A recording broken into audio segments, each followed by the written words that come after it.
Hello বন্ধুরা, welcome to my channel. এখন কথা বলবো শনিবার ইডেনের বিপিএল ফাইনাল নিয়ে। সক্ষমের দাপটে চ্যাম্পিয়ন হাওড়া।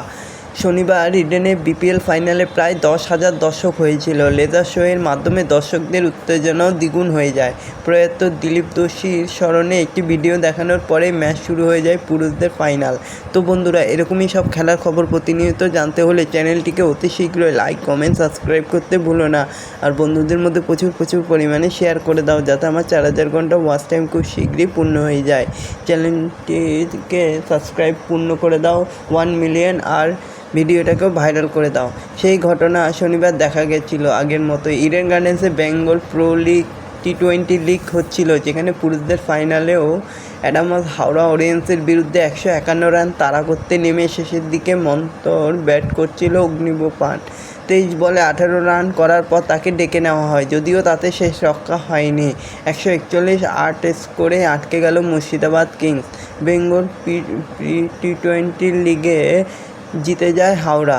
তো টস জিতে প্রথমে ব্যাটিংয়ের সিদ্ধান্ত নেয় হাওড়া ওরিয়েন্স। নির্ধারিত 20 ওভারে তারা তোলে 150 রান 9 উইকেটের বিনিময়ে।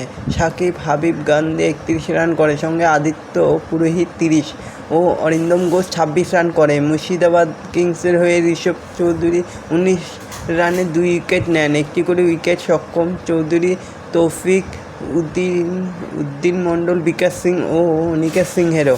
151 রান তাড়া করতে নেমে 33 বলে 48 রানের বিধ্বংসী ইনিংস খেলায় তন্ময় প্রামাণিক, তাতেও শেষ রক্ষা হয়নি। 20 ওভারে 141 8 উইকেটের বিনিময়ে ম্যাচ হেরে যেতে হয়। তবে ম্যাচে সেরা সদৃশ্য ট্রফি বিতরণ করা হলো। ম্যাচের বিতাড়িতে চোখ ধাঁধানো আতশবাজি ও লেজার শোয়ের প্রদর্শনী চলল।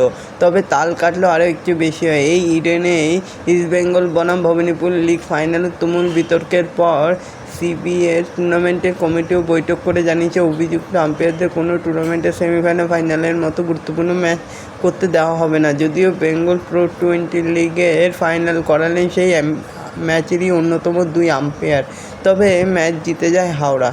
তো বন্ধুরা, এরকমই সব খেলার খবর জানতে হলে চ্যানেলটিকে সাবস্ক্রাইব করো।